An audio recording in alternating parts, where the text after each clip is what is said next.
আর আমরা এখন অবস্থান করছি কুষ্টিয়া ডিসি কোর্টের সামনে।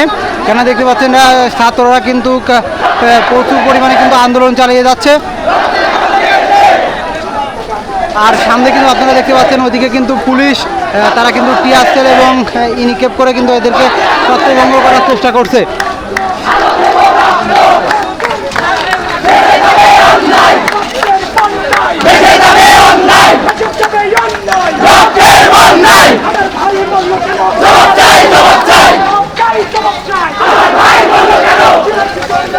দেখতে পাচ্ছেন সামনে কিন্তু পুলিশ কিন্তু অবস্থান করছে।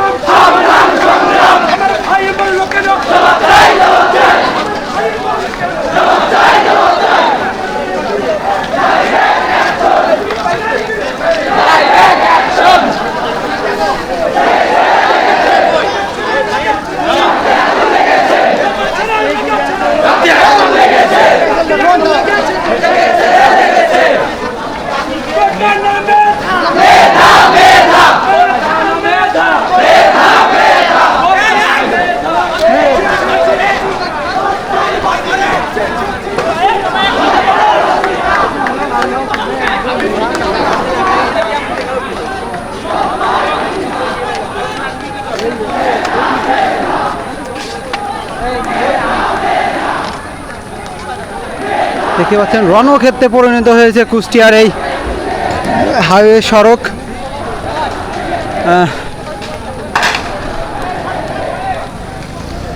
দেখতে পাচ্ছেন প্রচুর পরিমাণ আগুনের কাছে আগুনের কাছে গ্যাস নিক্ষেপ করায় দেখতে পাচ্ছেন যে অনেক শিক্ষার্থী তারা কিন্তু আহত রয়েছে।